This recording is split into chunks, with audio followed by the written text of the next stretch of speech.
Hello students. पहले video में मेरे द्वारा आईए का हिंदी मॉडल पेपर के ऑब्जेक्टिव को सॉल्व करके दिया गया था। अभी मैं आईएसी एंड आईकम इन दोनों का पेपर एक ही होता है, एग्ज़ाम भी एक ही दिन होता है। तो इस पेपर जो कि हिंदी का पेपर है, इसका आंसर मैं अभी आप लोगों के सामने सॉल्व करूँगा। यह जो पेपर है वो बिहार स्कूल एग्जामिनेशन बोर्ड के ऑफिशियल वेबसाइट पर अपलोड किया गया है। तो अभी आप लोग गौर से सुनिएगा। यदि अब तक आप हमारे चैनल को सब्सक्राइब नहीं किए हैं तो प्लीज़ चैनल को सब्सक्राइब कर लीजिए। इसे दूसरे लोगों तक शेयर भी करिएगा, क्योंकि मेरे द्वारा बहुत सारे प्रश्न पत्रों का सॉल्यूशन भेजा जाएगा। आप लोग आराम से पढ़ पाएँ। ऑब्जेक्टिव के बाद सब्जेक्टिव भी भेजा जाएगा, क्लास 10th के लिए भी, और भी इस इंग्लिश स्पोकन से जुड़ी हुई बातों को भेजा जाएगा। तो इसलिए आप लोग सब्सक्राइब कर लीजिए, चैनल को शेयर भी करिएगा, बेल आइकन बटन को भी दबा दीजिएगा ताकि मेरा नोटिफिकेशन जल्द ही आपको मिल जाए। धन्यवाद। तो चलिए हम लोग क्वेश्चन पेपर को हल करते हैं। सर्वप्रथम पहला जो प्रश्न है वह है, लेखक बाल कृष्ण भट्ट का 2 खंडों में एक निबंध संग्रह प्रकाशित है, उसका नाम क्या है? तो उसका नाम है भट्ट निबंध माला। दूसरा क्वेश्चन है, सुखमय जीवन किस लेखक की रचना है? तो सुखमय जीवन जो है वह चंद्रधर शर्मा गुलेरी की रचना है। ये भी याद रखिएगा कि यह जो रचना है वह 1911 में प्रकाशित हुई थी। इसके अलावा और भी आप याद रख सकते हैं कि चंद्रधर शर्मा गुलेरी ने बुद्धू का कांटा भी लिखा था 1911 में, और उसने कहा था, ये कहानी जो आपके पाठ्य पुस्तक में है, ये कहानी भी उन्होंने 1915 में लिखी थी। तो एक प्रश्न से जुड़े हुए विभिन्न तरह के प्रश्नों को भी याद करिएगा, तो बोर्ड एग्जाम में एक भी प्रश्न आपका छूटेगा नहीं। नेक्स्ट क्वेश्चन है, लहना सिंह को गोली कहाँ लगी थी? तो लहना सिंह को गोली उसके जांघ में लगी थी। चौथा क्वेश्चन है, जयप्रकाश नारायण शिक्षा प्राप्ति के लिए अमेरिका कब गए थे? तो इसका जवाब होगा 1922 ईस्वी में गए थे। पांचवा क्वेश्चन है, जयप्रकाश नारायण ने राजनीति में करप्शन का कारण किसे बतलाया है? तो इसका आंसर होगा चुनावी खर्चा को। आप लोग को मालूम ही है, डिटेल से बतलाया गया था। इतने नेता खर्चा करते हैं कि अगला जब भी उनको जीत हासिल होती है तो अपना खर्चा मेंटेन करते हैं, और मेंटेन करने में करप्शन आ जाती है। हमारा नेक्स्ट क्वेश्चन है 6 नंबर, रामधारी सिंह दिनकर की पहली कविता किस वर्ष प्रकाशित हुई थी? तो इसका जवाब होगा 1929 ईस्वी में प्रकाशित हुई थी। लेकिन यहाँ कोई भी ऑप्शन सही नहीं है, आप लोग बुक में भी मिला लीजिएगा। चारों के चारों ऑप्शन गलत हैं। इसका सही उत्तर होगा 1929 ईस्वी में प्रकाशित हुई थी। इस बात को ध्यान दीजिएगा। कविता का नाम है प्रणभंग, जो लेखक 21 वर्ष के हो गए थे रामधारी सिंह दिनकर, तब प्रकाशित हुई थी। तो सही उत्तर होगा 1929। हमारा अगला क्वेश्चन है 7वां नंबर, जैन धर्म का वह संप्रदाय जो वस्त्रहीन जीवनचर्या स्वीकारता है उसे क्या कहते हैं? तो इसका जवाब होगा दिगंबर कहते हैं। थोड़ा और इसके बारे में जान लीजिए आप लोग कि जैन धर्म 2 संप्रदायों में विभक्त है, एक दिगंबर और एक श्वेतांबर। दिगंबर जैसा कि क्वेश्चन में भी है, इसमें साधु लोग नग्न अवस्था में रहते हैं, और श्वेतांबर जो संप्रदाय है इसमें लोग सफ़ेद वस्त्र को धारण करते हैं। हमारा अगला सवाल है 8वां, शेखर एक जीवनी नामक उपन्यास कितने भाग में लिखा गया है? तो इसका उत्तर होगा 2 भागों में लिखा गया है। क्वेश्चन नंबर 9 है, लेखक जैनेन्द्र कुमार की रचना त्यागपत्र का अंग्रेजी अनुवाद किसने किया था? तो इसका जवाब होगा सच्चिदानंद हीरानंद वात्स्यायन अज्ञेय ने। क्वेश्चन नंबर 10 है, रोज शीर्षक पाठ में मालती के पिता ने मालती को कितने पेज रोज पढ़ने को कहा था। और आप लोग को मालूम है कि वह पढ़ने के बजाय पेज को फाड़ दिया करती थी। तो कितने पेज पढ़ने के लिए बोला गया था? तो प्रतिदिन 20 page. 11 number question, Lala Lajpat Rai के सहयोगी कौन थे? तो इसका जवाब होगा भगत सिंह के पिता और चाचा। दोनों जन के नाम को भी याद रखिएगा। आप लोग की जानकारी के लिए हम बता दे रहे हैं। भगत सिंह के चाचा का नाम था अजीत सिंह और उनके पापा का नाम था सरदार किशन सिंह। इसको भी याद रखिएगा। 12 क्वेश्चन है, साम्यवाद के जन्मदाता कौन है? तो साम्यवाद के जन्मदाता हैं कार्ल मार्क्स। 13 नंबर क्वेश्चन है, जगदीश चंद्र माथुर की रचना शारदिया का प्रकाशन किस वर्ष किया गया था? तो इसका आंसर होगा 1959 ईस्वी में। 14, धांगर शब्द का अर्थ ओराव भाषा में क्या है? तो ओराव भाषा में इसका अर्थ है भाड़े का मजदूर। अगला क्वेश्चन है 15 नंबर, किसके आग्रह पर गांधी जी ने चंपारण जाना स्वीकार किया था? तो इसका आंसर होगा राजकुमार शुक्ल के कहने पर गए थे। तो इसके बारे में थोड़ी और जानकारी दे रहे हैं कि राजकुमार शुक्ल की 1930 के आसपास मृत्यु हो गई थी। इसको भी ध्यान में रखिएगा। हमारा अगला क्वेश्चन है, लौरिया नंदनगढ़ के सिंह स्तंभ का निर्माण किसने करवाया था? तो इसका आंसर होगा सम्राट अशोक ने। 17 नंबर, लेखक मोहन राकेश के पिताजी का नाम क्या था? तो इसका जवाब होगा करमचंद गुगलानी। थोड़ा और इसमें क्वेश्चन पूछ सकता है कि करमचंद गुगलानी पेशे से क्या थे? तो इसका जवाब होगा वकील थे। इसको भी याद रखिएगा। 18 नंबर क्वेश्चन है, लेखक मोहन राकेश किस युग के प्रमुख कथाकार एवं नाटककार थे? तो इसका जवाब होगा 20वीं सदी के उत्तरवर्ती युग के। 19 नंबर क्वेश्चन है, सिपाही की माँ शीर्षक पाठ में धन्नो कितने वर्ष की है? तो इसका जवाब होगा 13 वर्ष की है। क्वेश्चन नंबर 20, 1959 से 1960 में नामवर सिंह किस विश्वविद्यालय में असिस्टेंट प्रोफेसर रहे थे?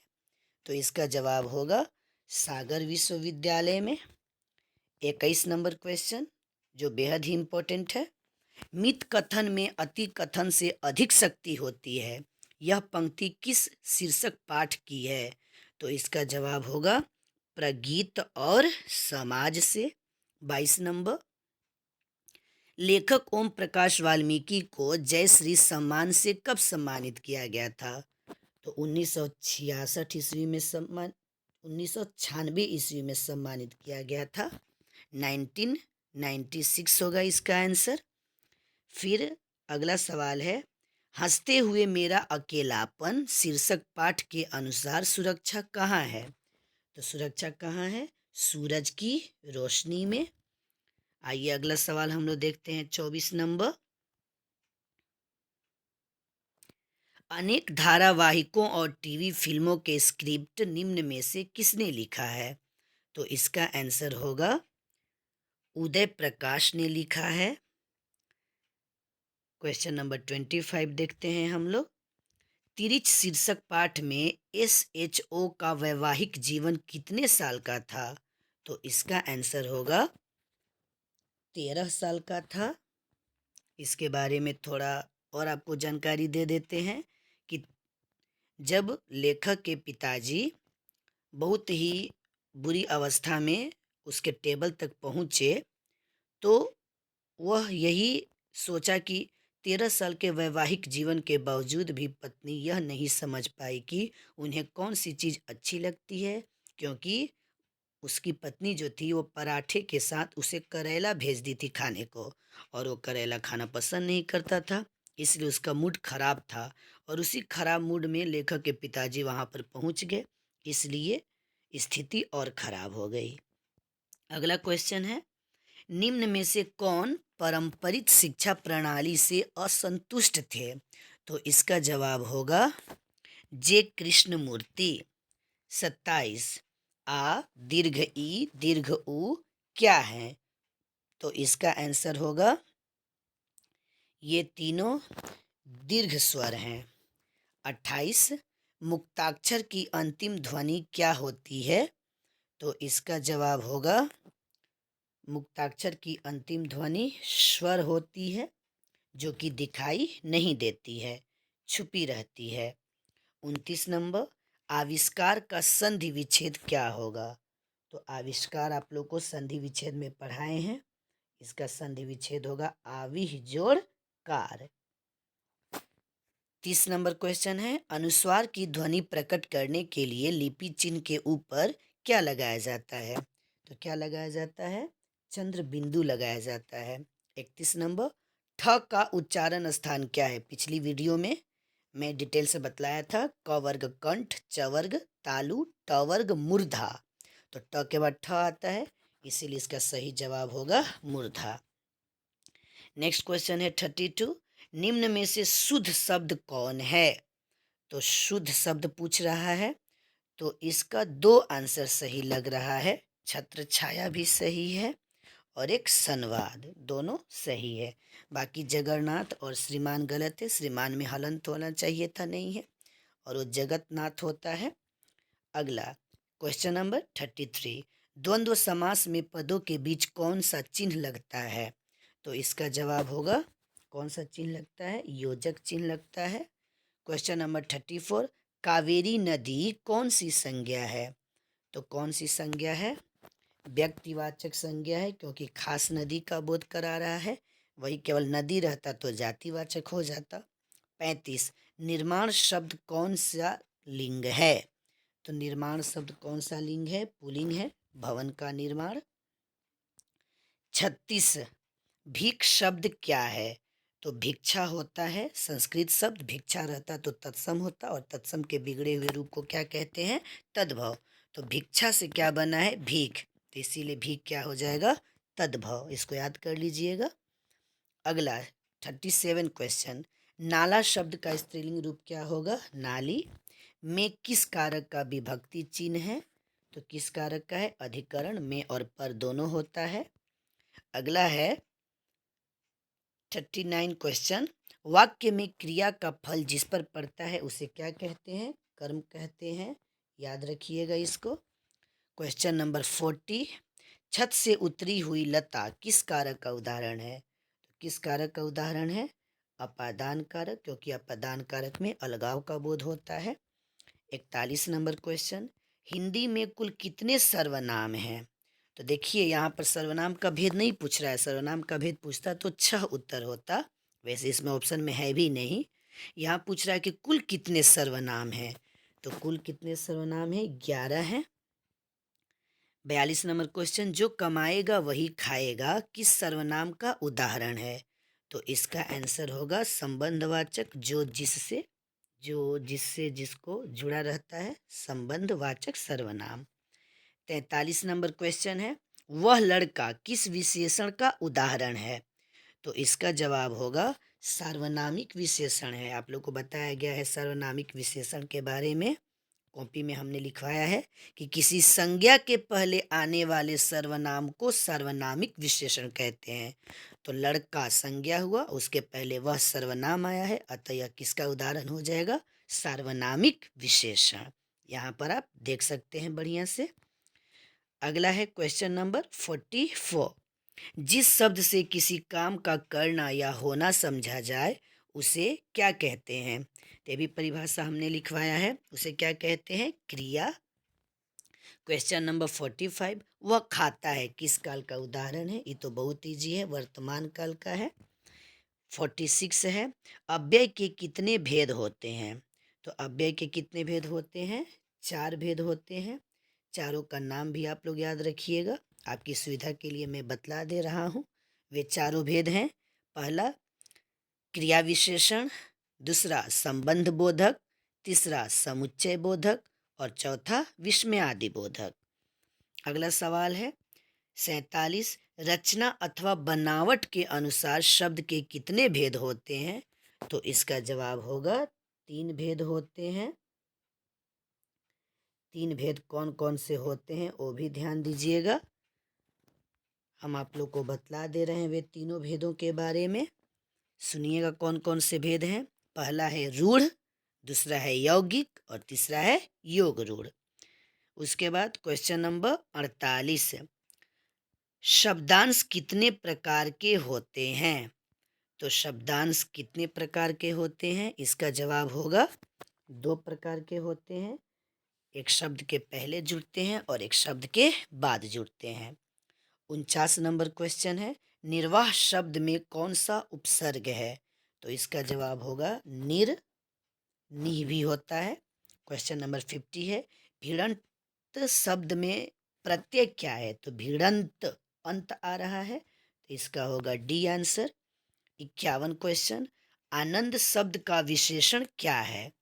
तो आनंद शब्द का विशेषण है आनंदित, याद रखिएगा। 51 का ए आंसर होगा।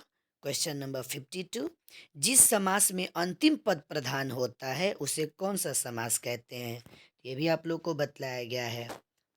इसका आंसर होगा तत्पुरुष समास, और वह समास जिसका पहला पद प्रधान होता है वो अव्ययी भाव समास होता है, और वह समास जिसका प्रथम पद संख्यावाची होता है उसे द्विगु समास कहते हैं, और वह समास जो विशेषण विशेष्य अथवा उपमा उपमेय पर आधारित होता है उसे कर्मधारय समास कहते हैं।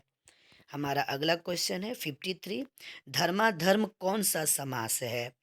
तो धर्माधर्म कौन सा समास है? द्वंद्व समास है, क्योंकि इसका विग्रह होगा धर्म और अधर्म। हमारा अगला क्वेश्चन है 54, ध्यान में मग्न साधक यह किस पदबंध का उदाहरण है? तो इसका आंसर होगा विशेषण पदबंध। 55 है, अर्थ की दृष्टि से वाक्य के कितने भेद होते हैं? तो अर्थ की दृष्टि से वाक्य के 8 भेद होते हैं। 8 भेद का मैं नाम बतलाने जा रहा हूँ, गौर से सुनिएगा। पहला है विधिवाचक, दूसरा निषेधवाचक, तीसरा आज्ञावाचक, चौथा प्रश्नवाचक, पांचवा विस्मयवाचक, छठवां इच्छावाचक, सातवां संदेहवाचक और आठवां है संकेतवाचक। क्वेश्चन नंबर 56 है, सूर्योदय होने पर कुहासा जाता रहा, यह कौन सा वाक्य है? तो इसका आंसर होगा यह सरल वाक्य है। 57, निम्नलिखित में शुद्ध वाक्य कौन है? तो निम्नलिखित में शुद्ध वाक्य कौन है, इसको हम बढ़िया से बतला रहे हैं आप लोगों को। पहला वाक्य लेकर चलते हैं, इस बात के कहने में किसी को संकोच न होगा। यह जो वाक्य है शुद्ध नहीं है, अशुद्ध है। उसका सही वाक्य होगा, यह बात कहने में किसी को संकोच न होगा, ऐसे होना चाहिए था। दूसरा है, उसने निवेदिता शीर्षक कविता लिखी गई थी, तो ये तो ऐसे ही अशुद्ध लग रहा है। इसका सही होगा, उसने निवेदिता शीर्षक कविता लिखी थी, लिखी गई थी गलत है, लिखी थी होना चाहिए। सी है, साहित्य और जीवन का अभिन्न संबंध है, ये सही उत्तर है। और डी देख लें हम लोग कि किस प्रकार गलत है। वकीलों ने कागजात का निरीक्षण किया, तो ये गलत है, क्योंकि इसका सही होगा वकीलों ने कागजों की जांच की, निरीक्षण नहीं लिखा जाता है। अगला सवाल है, कुबेर शब्द का पर्यायवाची क्या होगा? तो कुबेर शब्द का पर्यायवाची होगा धनद, धन प्रदान करने वाले। 59 है, आत्मा शब्द का विलोम क्या है? तो आत्मा शब्द का विलोम है परमात्मा। 60 क्वेश्चन है, जिसके पाणी में चक्र हो, तो इसको हम लोग चक्र पाणी कहते हैं, विष्णु जी के लिए प्रयुक्त होता है। अगला क्वेश्चन है, जान पर खेलना, 61 है, जान पर खेलना मुहावरे का क्या अर्थ है? तो जान पर खेलना मुहावरे का अर्थ हुआ साहसिक कार्य करना। 62 क्वेश्चन है, योग न होने पर भी जो साथ रहे उसे क्या कहते हैं? तो उसे क्या कहते हैं? अयोगवाह। 63 है, कवर्ग, चवर्ग, टवर्ग, तवर्ग, पवर्ग, हर एक वर्ग में 5 वर्ण होते हैं, तो 5 पचे 25। ये कौन से व्यंजन हैं? तो ये कौन से व्यंजन हैं? स्पर्श व्यंजन है, आप लोग को लिखवाया गया है, देख लीजिएगा। य र ल व अंतस्थ व्यंजन होता है। तालाब्य श, मूर्धन्य श, दंत स, ह उष्म व्यंजन होता है।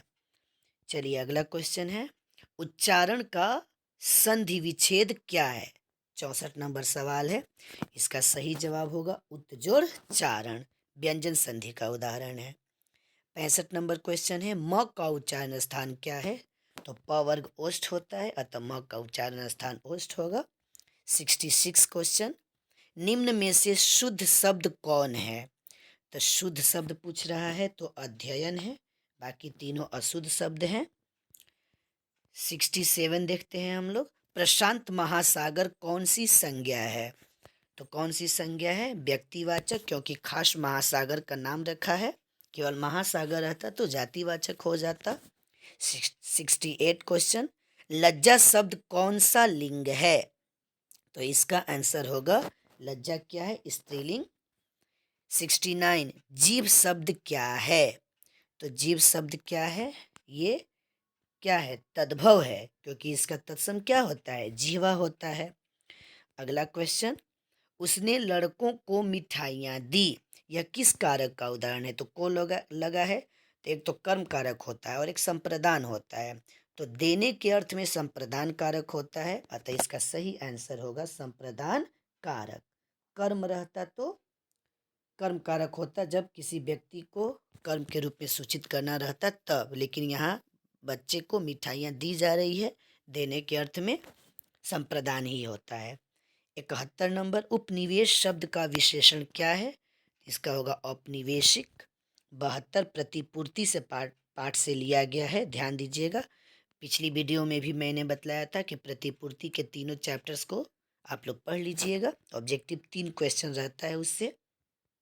72 नंबर सवाल है, रस्सी का टुकड़ा शीर्षक पाठ में बटुआ लौटाने वाले को कितने इनाम की घोषणा की गई थी? तो इसका जवाब होगा 20 फ्रैंक। अगला हम लोग देखते हैं 73 नंबर, क्लर्क की मौत शीर्षक पाठ में क्लर्क का नाम क्या है? ये क्वेश्चन बार बार रिपीट कर रहा है, इसको याद कर लीजिएगा। क्लर्क का नाम है इवान दमित्रिच चेरावेक्को। 74 नंबर है, पेशगी शीर्षक पाठ में छोटी बच्ची का नाम क्या था? तो क्या नाम था? फ्रैंकवा। आप लोग देख लिए, 3 क्वेश्चन है प्रतिपूर्ति से, बोर्ड एग्जाम में भी रहेंगे आपके, इसको तैयारी कर लीजिएगा, तीनों पार्ट पढ़ लीजिएगा। अगला है, मलिक मोहम्मद जैसी के गुरु कौन थे? तो उनके गुरु कौन थे? सूफी संत मोहिदी। 76, मलिक मोहम्मद जैसी कैसे कवि हैं? तो कैसे कवि हैं? प्रेम की पीर कवि। सूरदास के दीक्षा गुरु कौन थे? तो सूरदास के दीक्षा गुरु थे महाप्रभु वल्लभाचार्य। 78, कन्या का अर्थ क्या होता है? तो कन्या का अर्थ क्या होता है? गोद होता है, जिस गोद में बैठकर कृष्ण भोजन करते हैं, वहीं से लिया हुआ है कन्या। 79, सूरदास रचित पद मुख्यतः किस भाव के हैं? तो इसका आंसर होगा वात्सल्य भाव के हैं। क्वेश्चन नंबर 80, पिता नंद की गोद में बैठकर बालक कृष्ण के भोजन करने का वर्णन सूर ने किस पद में वर्णित किया है? तो ये आप लोग ध्यान दीजिएगा, किस पद में? द्वितीय पद में किया है, क्योंकि प्रथम पद में तो कृष्ण को प्रेम पूर्वक नींद से जगाने की बात हो रही है, और द्वितीय पद में कृष्ण अपने पिता नंद की गोद में बैठकर खाना खाते हैं, कुछ खाते हैं, कुछ धरती पर गिराते हैं, जिसकी छवि बहुत ही अच्छी लगती है। चलिए 81, क्वेश्चन नंबर 81, तुलसीदास का मुँह बोला नाम क्या था? तो मुँह बोला नाम क्या था उनका? राम बोला। 82 नंबर क्वेश्चन, तुलसीदास के दीक्षा गुरु का नाम क्या था? नरहरिदास उनके दीक्षा गुरु थे। ये भी सवाल आ सकता है नरहरिदास के बारे में कि वे कहाँ के वासी थे? तो वे सुकर खेत के वासी थे, उसको भी याद कर लीजिएगा। क्वेश्चन नंबर 83, रामलला नहछु किस कवि की रचना है? तो इसका आंसर होगा तुलसीदास। क्वेश्चन नंबर 84, नाभादास रचित भक्तमाल के 316 छपाइयों में कितने भक्तों के चरित्र वर्णित हैं? तो इसका आंसर होगा 200। क्वेश्चन नंबर 85, 6 पंक्तियों के गेय पद को क्या कहते हैं? छप्पे कहते हैं। अगला हमारा सवाल है, कवि भूषण का जन्म किस वर्ष हुआ था?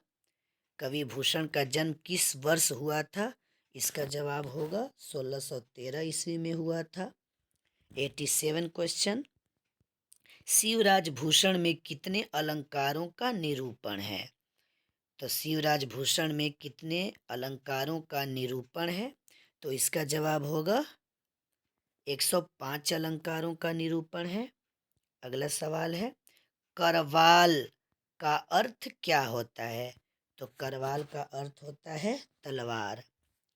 89 क्वेश्चन है,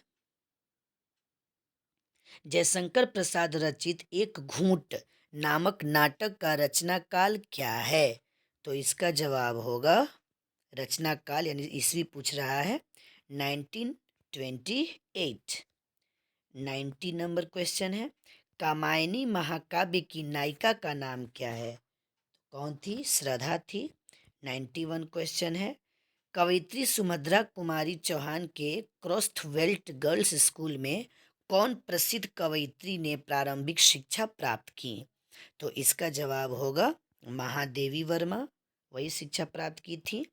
अगला है 92, फिर भी कोई कुछ न कर सका, छिन ही गया खिलौना मेरा, मैं असहाय विवश बैठी ही रही, उठ गया छौना मेरा। यह पंक्ति किस कविता की है? तो किस कविता से ये है? पुत्र वियोग। चलिए अगला क्वेश्चन है 93, नया खून नामक पत्र का संपादन गजानन माधव मुक्ति बोध ने कहाँ से किया था? तो इसका जवाब होगा नागपुर से किया था। 94 क्वेश्चन है, निम्न में से किस कवि ने प्रायः लंबी कविताएं ही लिखी हैं? तो इसका जवाब होगा गजानन माधव मुक्ति बोध। आपकी किताब में है जन जन का चेहरा एक, देखिएगा, लंबी कविता है। क्वेश्चन नंबर 95, आत्महत्या के विरुद्ध शीर्षक कविता किसकी रचना है? तो यह जो कविता है वह रघुवीर सहाय की रचना है, इसे याद कर लीजिएगा। अगला सवाल है 96, अधिनायक शीर्षक कविता में पूरब पश्चिम से कौन आते हैं? तो नंगे बूचे नर कंकाल। 97 क्वेश्चन है, विनोद कुमार शुक्ल की रचना सब कुछ होना बचा रहेगा साहित्य की कौन सी विधा है? तो इसका जवाब होगा कविता संग्रह है। 98 नंबर क्वेश्चन, निम्न में से किस कवि को 1992 ईस्वी में रघुवीर सहाय स्मृति पुरस्कार प्राप्त हुआ था? तो इसका जवाब होगा विनोद कुमार शुक्ल को प्राप्त हुआ था। इसके अलावा और भी याद करिएगा कि इनको दयावती मोदी पुरस्कार, दयावती मोदी कवि शेखर सम्मान पुरस्कार 1997 में मिला था और साहित्य अकादमी पुरस्कार 1999 में मिला था। ये दोनों प्रश्नों को भी याद रखिएगा। 99 क्वेश्चन है, कवि ज्ञानेंद्र पति द्वारा रचित एक चक्रा नगरी क्या है? तो ये क्या है? काव्य नाटक है। और चलिए सबसे लास्ट क्वेश्चन मैं बतलाता हूँ, गांव का घर शीर्षक कविता में टिकुली साटने के लिए किस पेड़ से छुड़ाई गई गोंद का गेय है? तो किस पेड़ से? सहजन के पेड़ से। इस प्रकार 100 ऑब्जेक्टिव्स का सॉल्यूशन आप लोगों को दे दिया गया है। अब आर्ट्स वाला पेपर का भी सॉल्यूशन हो गया, साइंस कॉमर्स वाला भी हो गया।